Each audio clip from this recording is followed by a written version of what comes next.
ओम शांति। 3 जनवरी 2026 की मुरली में बाबा के अनमोल मधुर महावाक्य सुनेंगे। मीठे बच्चे, कदम कदम पर श्रीमत पर चलते रहो। यह ब्रह्मा की मत है या शिव बाबा की मत, इसमें मूंझो नहीं। प्रश्न: अच्छी ब्रेन वाले बच्चे कौन सी गुह्य बात सहज ही समझ सकते हैं? उत्तर: ब्रह्मा बाबा समझा रहे हैं या शिव बाबा। यह बात अच्छी ब्रेन वाले सहज ही समझ लेंगे। कई तो इसमें मूंझ ही जाते हैं। बाबा कहते हैं, बच्चे बाप दादा दोनों इकट्ठे हैं, तुम मूंझो नहीं। श्रीमत समझकर चलते रहो। ब्रह्मा की मत का रिस्पॉन्सिबल भी शिव बाबा है। ओम शांति। रूहानी बाप बच्चों को समझा रहे हैं, तुम समझते हो हम ब्राह्मण ही रूहानी बाप को पहचानते हैं। दुनिया में कोई भी मनुष्य मात्र रूहानी बाप, जिनको गॉड फादर व परमपिता परमात्मा कहते हैं, उनको जानते नहीं। जब वह रूहानी बाप आए तभी रूहानी बच्चों को पहचान दें। यह नॉलेज न सृष्टि के आदि में रहती है न सृष्टि के अंत में रहती है। अभी तुमको नॉलेज मिली है, यह है सृष्टि के अंत और आदि का संगम युग। इस संगम युग को भी नहीं जानते हो तो बाप को कैसे जान सकेंगे? कहते हैं, हे पतित पावन आओ, आकर पावन बनाओ। परंतु यह पता नहीं कि पतित पावन कौन है और वह कब आएंगे। बाप कहते हैं, मैं जो हूँ, जैसा हूँ, मुझे कोई भी नहीं जानते। जब मैं आकर पहचान दूं तब मुझे जाने। मैं अपना और सृष्टि के आदि मध्य अंत का परिचय संगम युग पर एक ही बार आकर देता हूँ। कल्प बाद फिर से आता हूँ। तुमको जो समझाता हूँ वह फिर प्रायः लोप हो जाता है। सतयुग में से लेकर कलयुग अंत तक कोई भी मनुष्य मात्र इस परमपिता परमात्मा को नहीं जानते हैं। न ब्रह्मा विष्णु शंकर को जानते। मुझे मनुष्य ही पुकारते हैं। ब्रह्मा विष्णु शंकर थोड़े ही पुकारते हैं। मनुष्य दुखी होते हैं तब पुकारते हैं। सूक्ष्म वतन की तो बात ही नहीं। रूहानी बाप आकर अपने रूहानी बच्चों अर्थात रूहों को बैठ समझाते हैं। अच्छा, रूहानी बाप का नाम क्या है? बाबा जिसको कहा जाता है, जरूर कुछ नाम होना चाहिए। बरोबर नाम एक ही गाते हैं, शिव।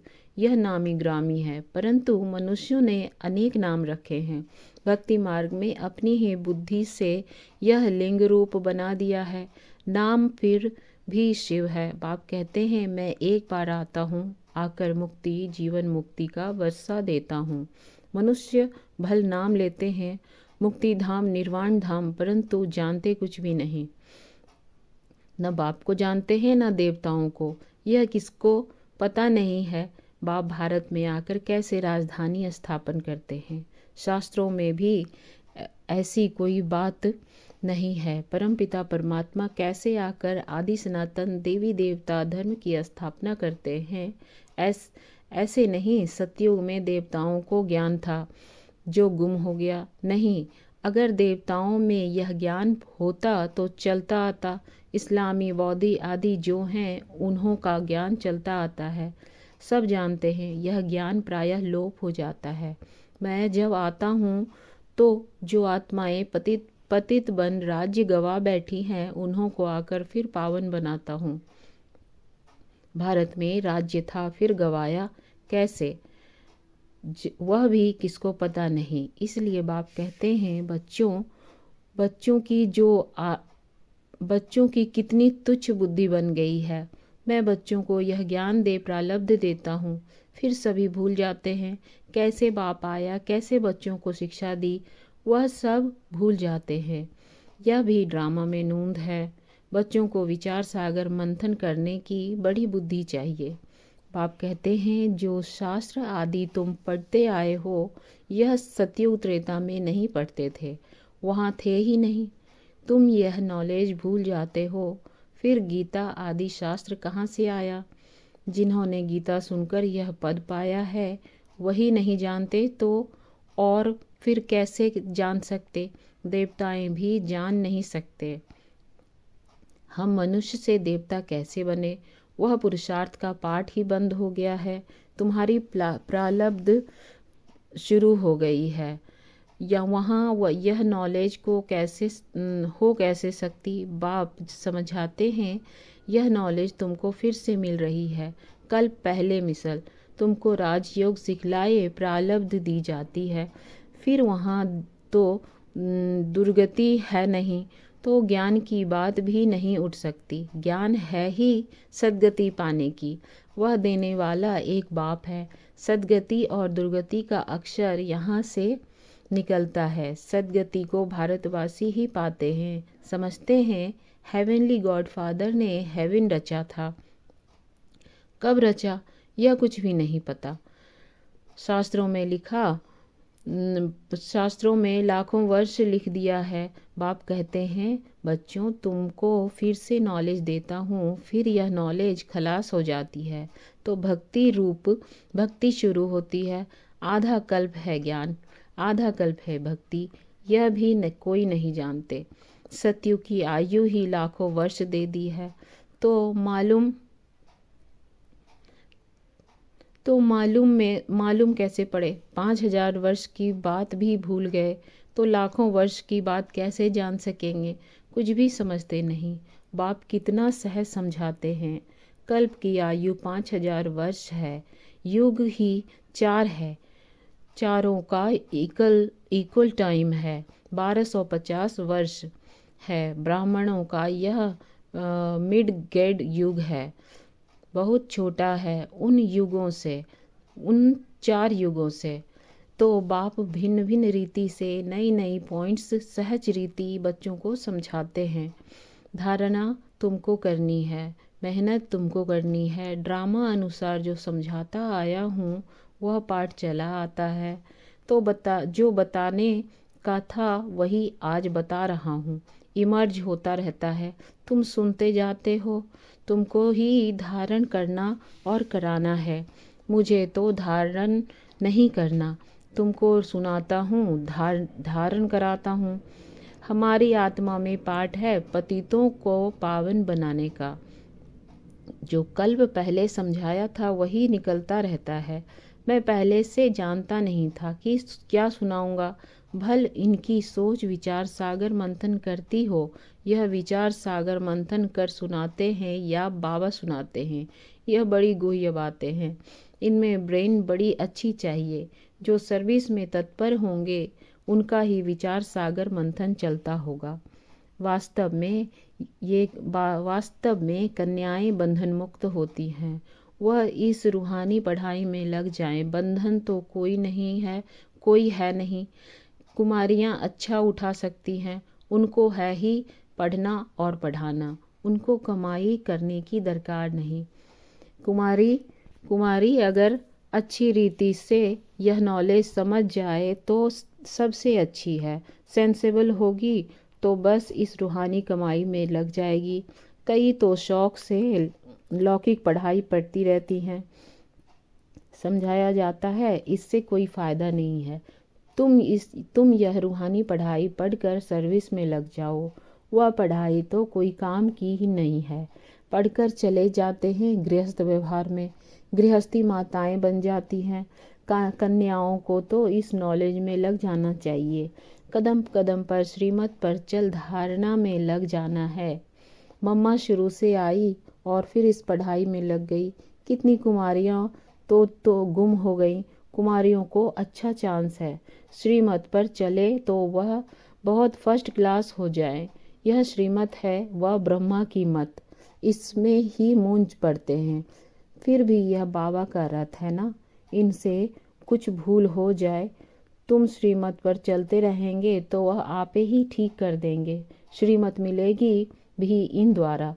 सदैव समझना चाहिए श्रीमत मिलती है, फिर कुछ भी हो रिस्पॉन्सिबल खुद है।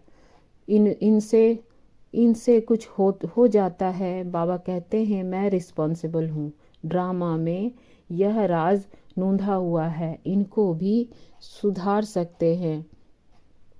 इनको भी सुधार सकते हैं। श्रीमत मिलती है, फिर भी बाप है ना, बाप दादा दोनों इकट्ठे हैं तो मूंझ पड़ते हैं। पता नहीं शिव बाबा कहते हैं वह ब्रह्मा बाबा कहते हैं। अगर समझें शिव बाबा ही मत देते हैं तो कभी भी हिले नहीं। शिव बाबा जो समझाते हैं सो राइट ही है। तुम कहते हो बाबा आप ही हमारे बाप टीचर गुरु हो, तो श्रीमत पर चलना चाहिए ना, जो कहे उस पर चलो। हमेशा समझो शिव बाबा कहते हैं वह है कल्याणकारी। इनकी रिस्पॉन्सिबिलिटी भी उन पर है, उनका रथ है ना। मूंझते क्यों हो? पता नहीं यह ब्रह्मा की राय है या शिव की।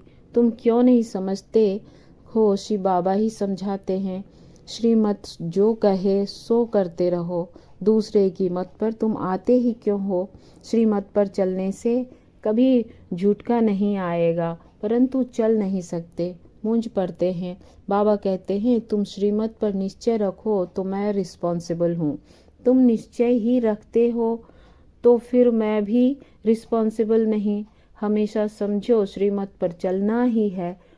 वह जो कहे, चाहे प्यार करो ना चाहे मारो, यह उनके लिए गायन है। इसमें लात आदि मारने की बात नहीं है, परंतु किसको निश्चय बैठना ही बड़ा मुश्किल है। निश्चय पूरा बैठ जाए तो कर्मातीत अवस्था हो जाए, लेकिन वह अवस्था आने में भी टाइम चाहिए। वह होगी अंत में। इसमें निश्चय बड़ा अडोल चाहिए। शिव बाबा से तो कभी कोई भूल हो न सके, इनसे हो सकती है। यह दोनों हैं इकट्ठे, परंतु तुमको निश्चय भी रखना है। शिव बाबा समझाते हैं, उस पर हमको चलना पड़े तो शिव बाबा की मत समझकर चलते रहो तो उल्टा भी सुलटा हो जाएगा।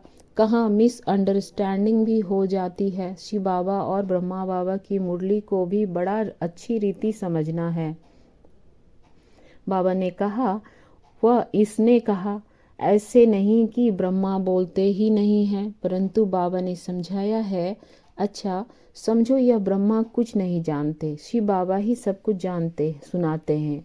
शिव बाबा के रथ पर स्नान कराता हूँ, शिव बाबा के भंडारे की सर्विस करता हूँ। यह याद रहे तो फिर तो भी बहुत अच्छा। शिव बाबा की याद में रहते हुए कुछ भी करें तो बहुतों से तीखे जा सकते हैं। मुख्य बात है ही शिव बाबा के याद की, अल्फ और बे, बाकी है डिटेल। बाप जो समझाते हैं उस पर अटेंशन देना है। बाप ही पतित पावन ज्ञान का सागर है ना, वही पतित शूद्रों को आकर ब्राह्मण बनाते हैं, ब्राह्मणों को ही पावन बनाते हैं, शूद्रों को पावन नहीं बनाते। यह सब बातें कोई भगवान आदि में नहीं, भागवत आदि में नहीं है। थोड़े थोड़े अक्षर हैं। मनुष्यों को तो यह भी पता नहीं कि राधे कृष्ण की ही लक्ष्मी नारायण हैं, मूंझ जाते हैं। देवताएं तो है ही सूर्यवंशी चंद्रवंशी, लक्ष्मी नारायण की डिनास्टी, सीताराम की डिनास्टी। बाप कहते हैं भारतवासी स्वीट चिल्ड्रन याद करो, लाखों वर्ष की तो बात ही नहीं, कल की बात है। तुमको राज्य दिया था, इतना अकीचार अथाह धन दौलत दिया। बाप ने सारे विश्व का तुमको मालिक बनाया और कोई खंड थे नहीं। फिर तुमको क्या हुआ? विद्वान आचार्य पंडित कोई भी इन बातों को नहीं जानते। बाप ही कहते हैं, अरे भारतवासियों, तुमको राज्य भाग दिया था ना। तुम भी कहेंगे शिव बाबा कहते हैं इतना मुझको धन दिया, फिर तुमने कहाँ गवा दिया। बाप का वर्षा कितना जबरदस्त है। बाप ही पूछते हैं ना। वह बाप चला जाता है तो मित्र संबंधी पूछते हैं, बाप ने तुमको इतने पैसे दिए, सब कहाँ गवाए? यह तो बेहद का बाप है। बाप ने कौड़ी से हीरे जैसा बनाया, इतना राज्य दिया, फिर पैसा कहाँ गया? तुम क्या जवाब देंगे?